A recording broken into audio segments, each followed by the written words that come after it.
Buenas tardes o buenos días, dependiendo de cuándo sea que vean esto. Soy Fernando Sepúlveda Briceño y hoy día les voy a conversar sobre la modulación del sistema endocannabinoide mediante cannabinoides no psicoactivos como una estrategia antiobesidad. Esto se da en el contexto de una serie de investigaciones desarrolladas en Concepción, Chile, en la Universidad de Concepción, donde actualmente soy profesor en el Departamento de Bioquímica y Biología Molecular.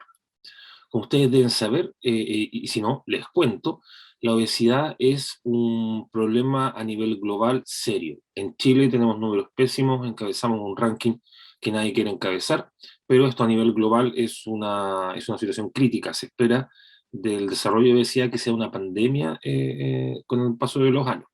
Tiene dos grandes componentes que quiero destacar.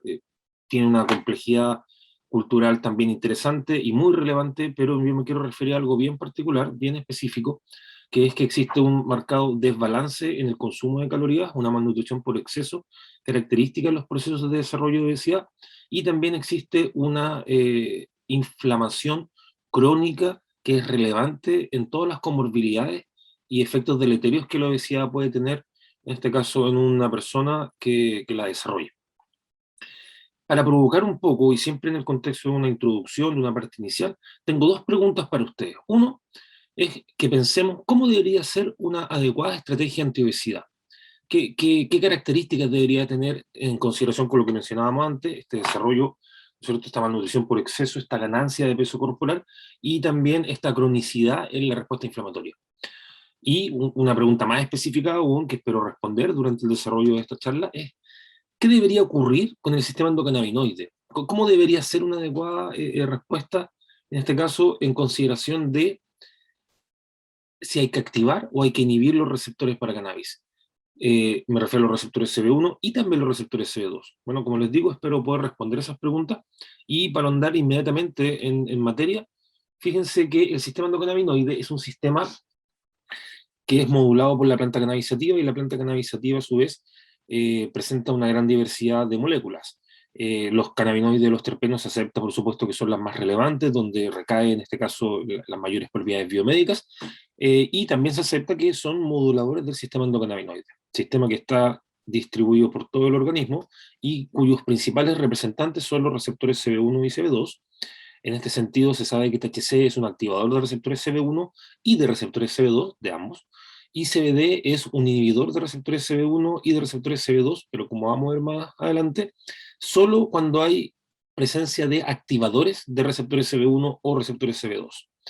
Y específicamente en el caso de CBD, para ahondar un poquito en esta molécula, fíjense que a nivel del sistema inmune se acepta que es capaz de afectar varios procesos que dependen de receptores CB1 y receptores CB2. De hecho, los receptores CB1 y los receptores CB2 son súper importantes para la respuesta inmune. Hay procesos que se ven, en este caso, fuertemente modulados por los receptores CB2, sobre todo los procesos de antiinflamación y, en este caso, apoptosis. Esto se da cuando se activan los receptores. Eso es importante. Cuando se activan los receptores pasan cosas súper relevantes para la respuesta inmune, como son efectos antiinflamatorios, la generación de mediadores antiinflamatorios y también procesos propoptóticos que en determinados momentos son útiles para el sistema inmune. Sobre todo cuando los macrófagos ya han cumplido su función de ir a tratar de matar, por decirlo, o anular un proceso inflamatorio. Bueno, después de eso hay que eliminar esas células. En ese momento, estas señales son, podríamos decir, potenciadoras de la respuesta inmune. También se han descrito muchos fenómenos que dependen del bloqueo de los receptores. Esto es interesante también porque hay varios fenómenos como son la producción de mediadores proinflamatorios, los procesos de migración, entre otros, que se acepta que son modulados cuando se inhiben receptores CB2. Fíjense que, como les decía, CBD aquí tiene algo que decir. Se han descrito varios mecanismos para CBD, pero pongo foco en mecanismos que dependen de receptores CB2. No es el único, también hay efectos descritos para TRPV1 y GPR55. Pero en su conjunto se acepta que CBD es capaz de mediar una disminución de la respuesta inflamatoria, principalmente mediante la disminución en la producción de citoquinas proinflamatorias. Esto parece ser importante para los efectos de CBD. Nosotros quisimos evaluar en nuestras propias manos, aquí en Chile, a través de un proyecto financiado por el Estado, el cual obtuvimos junto con la doctora Karina Yarse, en donde proponíamos evaluar moléculas novedosas para el control de la malnutrición por exceso en un contexto que buscaba desarrollar nuevas estrategias para el combate de la obesidad. Fíjense, como ejemplo les muestro qué pasa con la interleuquina 18. La interleuquina 18 es una interleuquina proinflamatoria, evaluamos varias, pero les quiero presentar esta. Eh, y utilizamos cultivos de células de células THP1, células de linaje monocítico macrofágico humanas, eh, las cuales en presencia de ciertos insultos proinflamatorios responden, generando en este caso interleuquina 18, y como podemos ver acá en el gráfico y en la tabla, la presencia de CBD, tanto en una concentración de 10 nanogramos por ml, y a esa concentración es capaz de anular significativamente la producción, en este caso, de LPS, lo cual nos indica, ¿no es cierto?, que al menos en un contexto in vitro, CBD presenta una potente, en este caso, respuesta antiinflamatoria.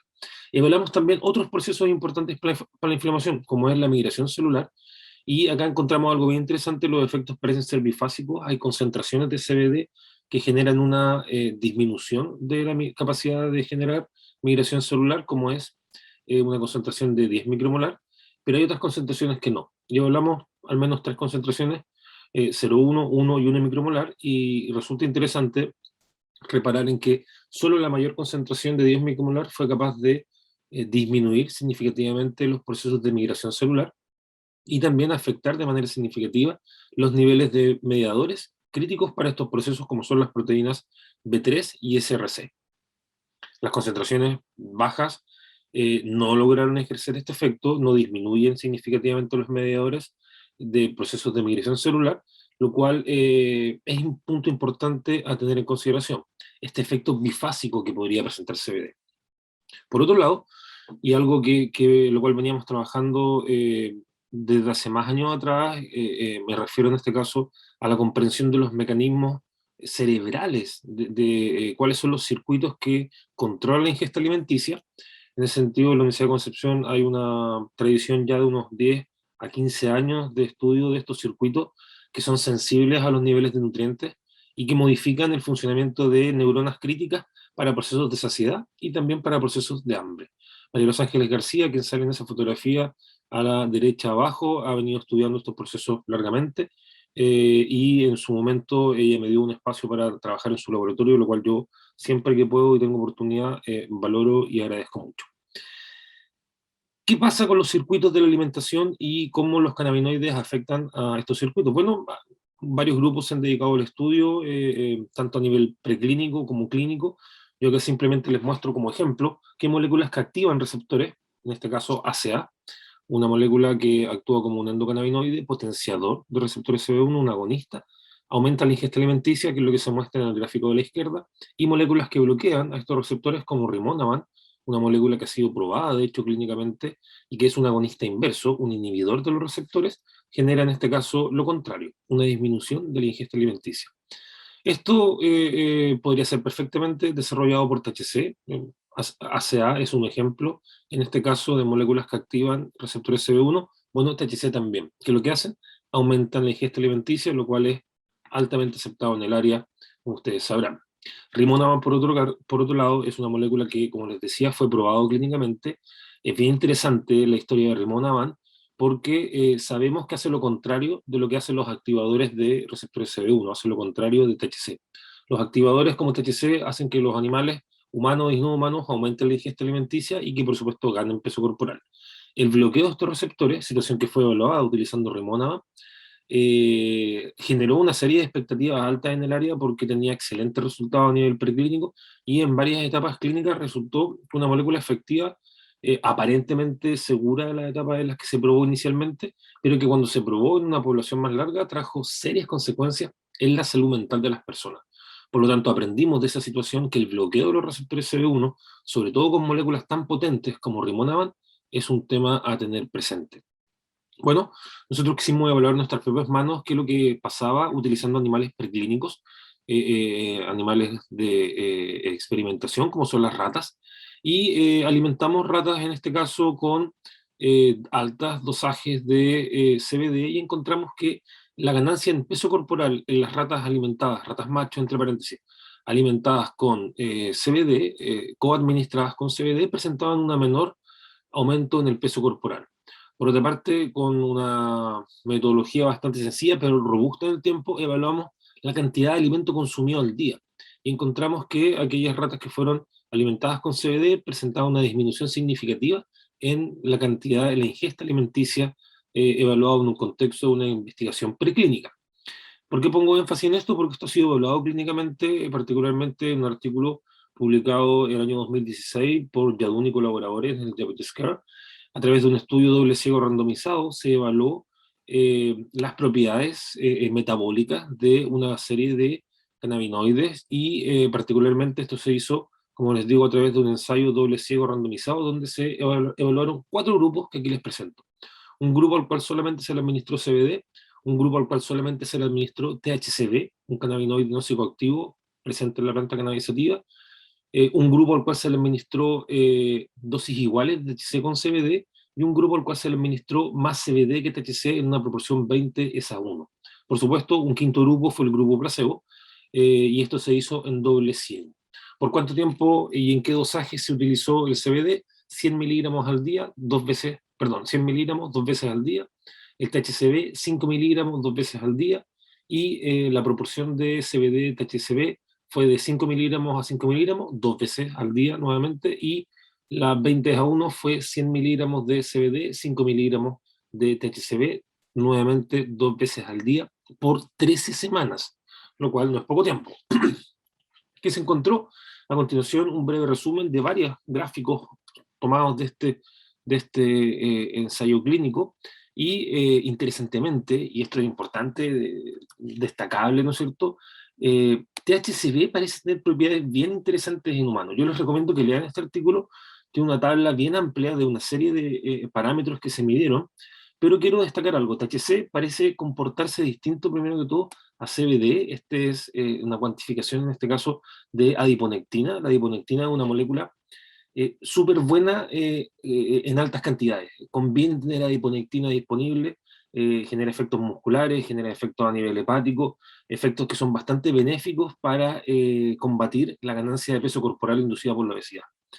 Eh, in- si bien THCV se comporta de manera muy interesante y tiene un rol destacable, CBD, fíjense, CBD solo, 100 miligramos al día, 2 veces al día por 3 semanas, no trajo grandes cambios. Eh, un péptido dependiente de la glucosa, un péptido intestinal, que en este caso es importante, que cuando están en altas cantidades favorece con estadios de saciedad, como el GIP, resultó elevado en los pacientes que se les administró CBD en este caso. Y podría ser el principal efecto positivo en la utilización de CBD. Y todo lo demás, y esto es muy interesante, resultó aparentemente más positivo para la población que se administró con 5 miligramos de THCV. La glucosa en ayuno es más baja en esta población. La respuesta en el OMA, un análisis de laboratorio que en el fondo indica función pancreática, fue superior en este caso en la población administrada con THCV.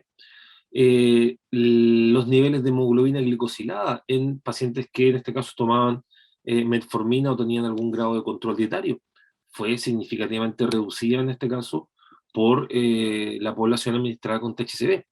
Por lo tanto, todo parece indicar que THCV tiene propiedades en humanos bien interesantes. Algo que no les voy a mostrar, pero que se desprende de esta investigación, fíjense, es que ningún tuvo cambio significativo en la ingesta alimenticia. Y eso igual es interesante de reflexionar. Sí hubieron cambios metabólicos, pero no cambios en la ingesta alimenticia, como al menos encontramos nosotros en animales de experimentación. Hacia el final de la presentación podemos reflexionar un poco sobre por qué se puede estar dando esta situación. Pero quiero tratar de ahondar en la mecanística de los receptores, en parte de la farmacología, ¿no es cierto?, de cómo actúan moléculas que están presentes en la planta cannabisativa, para tratar de explicar en este caso, o sugerir al menos, eh, por qué encontramos efectos de THCV tan interesantes sobre procesos metabólicos. Primero que todo, THCV es un antagonista de receptores CB1 y un agonista parcial de receptores CB2. De hecho, este review de Pirwi y colaboradores del año 2008, bastante utilizado, habla de un potente agonista parcial en receptores CB2. Solamente para que nos hagamos una idea, aquí les muestro una tablita de este review de Pirwi, en el cual miremos cómo se une THCV y CBD a receptores CB1 y receptores CB2. THCV se une en rango micromolar. Hay dos artículos acá, Thomas y colaboradores y Pirwi, 2005 y el 2007 respectivamente, muestran que en receptores CB1 el rango de unión es entre 75 y 46 nanomolar. Y sobre CB2, THCV, esto es para THCV, se une en un rango de concentración de 62 nanomolar. ¿Cuánto es la concentración para CBD? Significativamente mayor, fíjense, 4.300 nanomolar, eso es 4.3 micromolar, 4.900 nanomolar, todo esto para CB1, y para CB2 es parecido, el mismo orden de magnitud, lo cual, como ustedes pueden ver, es mayor. Esto, lo que los datos indican es que CBD requiere de mayor concentración para unirse a receptores CB1 y CB2. Podemos interpretarlo desde el punto de vista de la afinidad. Bueno, parece indicar los datos que THCV es más afín a CBD que sobre receptores C1 y sobre receptores C2. De hecho, el rango de unión de THCV se parece bastante al de THC. THC parece ser más afín que THCV. Este tiene un rango de acción nanomolar, el cual se ha descrito entre 5 y 40 o 50, en este caso, nanomolar. Por lo tanto, es interesante reflexionar que al THC-D, en este caso molécula de interés, y que les mostraba que hace todo esto, tiene mayor afinidad por los receptores CB1 y por los receptores CB2. ¿Por qué quiero ahondar en esto? Porque a los receptores C1 y a los receptores CB2 no les da lo mismo si se les une THC o se les une CBD, si se les une un activador o se les une un inhibidor. THCV está descrito como un inhibidor de receptores CB1 y como un activador parcial de receptores CB2, igual en este caso que CBD. Y fíjense que si bien la farmacología para THCV no es tan amplia, la farmacología para CBD es un poquito más amplia. ¿Y qué sabemos de esa farmacología? Sabemos que inhibe receptores CB1. Eso está bastante comprobado. Fíjense, estos son registros de activación de receptores. Cuando se utiliza CBD solo, el receptor no se activa. El receptor, de hecho, particularmente se inhiben o no se activa espontáneamente. Para CB2 es al revés la cosa. Y esto es lo cual también se ha descrito para THCV. Yo aquí hoy día solo les muestro lo de CBD, que les muestro que los receptores se activan en presencia de CBD solito. CBD, en ese caso, actuaría como un agonista parcial de receptores CB2, lo cual, como les indicaba antes, también se ha descrito para THCV. Pero, diferencia importante, a los receptores CB2 les gusta mucho más THCV que CBD. Sin embargo, y esto es una parte que me lleva a traerles esta reflexión, es que CBD solo se comporta como un inhibidor de receptores CB1 y receptores CB2. Hay un pequeño error, en este caso, o una omisión, en este caso en el título. Solo se comporta como un inhibidor en presencia de activadores de los receptores. Y lo que podemos ver acá sobre el receptor CB1 es que cuando hay un activador de receptor CB1, como es el CP55940, de hecho un potente activador, CBD, fíjense, bloquea, inhibe, que es un poco lo que se muestra acá, les indico las concentraciones más altas. Nada nuevo bajo el sol, CBD es un inhibidor de receptores CB1. Lo interesante es que CBD, una molécula descrita como un activador parcial de los receptores CB2, en presencia de activadores, se sigue comportando como un inhibidor. Un inhibidor distinto, pero finalmente un inhibidor. Hace que los receptores se activen menos y eso es interesante de reflexionar, porque nos tiene que hacer pensar si los efectos que vamos a encontrar en presencia de CBD aislado son iguales o no que en presencia de CBD y otros cannabinoides. Y eso tiene implicancias incluso en los pacientes que vemos que utilizan cannabis, porque la gran mayoría utilizan cannabis en formulaciones complejas, ¿no es cierto? Muchos cannabinoides al mismo tiempo. Y lo interesante es que las moléculas no parecen actuar exactamente igual si están todas juntas a que estén de manera aislada. Esto en parte ha sido inferido, hay un concepto que se llama el efecto entourage detrás de esto. Yo no voy a profundizar mucho en eso, pero es un tema muy interesante y que en el caso de la activación de receptores puede tener cierta implicancia incluso en su utilización. Fíjense que también se ha descrito con literatura bastante reciente del año 2000 y por estrategias moleculares in silico que en los receptores THCV1, específicamente en este caso, CBD y THC no se unen de manera tan distante. Ambos parecen tener un sitio activo, un lugar en el sitio activo, y de hecho este tipo de evidencia nos hace, justifica, o al menos nos hace comprender de que a nivel molecular en los receptores, la presencia de CBD puede afectar y afecta funcionalmente, de hecho, a la consecuencia inducida por THC. Bueno, no se sabe nada de qué pasará a nivel de receptores entre CBD y THCV. Sí se sabe que hay cercanía en los sitios entre CBD y THCV. Sí se sabe también que la activación de los receptores, como les mostraba antes, es distinta si hay CBD y un activador como CP55, que ojo, es como un THC. Entonces, hay poca evidencia, nuevamente, para las condiciones que se valoran clínicamente. Y ahí, bueno, ahí hay un área de desarrollo que podríamos potenciar. Nosotros no estamos trabajando ahí, pero hay cosas relevantes de tener presente. A modo de conclusión, y para ir cerrando, simplemente profundizar en la idea de que los cannabinoides no se comportan igual solo los receptores. THC, como se sabe, es un activador de receptores CB1 y receptores CB2, y CBD clásicamente ha sido descrito como un inhibidor de los receptores CB1 y CB2. Sin embargo, de manera aislada, actúa como un agonista parcial. Y yo, que soy en general un defensor, ¿cierto?, de la utilización en sus extractos completos, en determinadas circunstancias y hablando de la literatura, puedo pensar, o al menos, ¿no es cierto?, inferir en base a la evidencia científica, que la utilización de moléculas aisladas, al menos en ausencia de THC, pueden ser útiles para determinados efectos, como por ejemplo, quizás, fíjense cómo lo dije, el control de la ingesta alimenticia. Lo concreto es que cuando THC con CBD sabemos que los efectos de THC se atenúan, son menores, lo cual apoya la idea de que CBD, ¿no es cierto?, afecta la activación inducida por THC. Para los otros cannabinoides se sabe poco, se saben algunas cosas con THCV, como lo he demostrado, pero para otros cannabinoides como CBN y CBG, la literatura no es bastante precisa, como sí lo es para los cannabinoides antes mencionados. Ahora, llevado a ejemplos prácticos, quiero sumar a esta discusión el posible rol de los terpenos. ¿Por qué?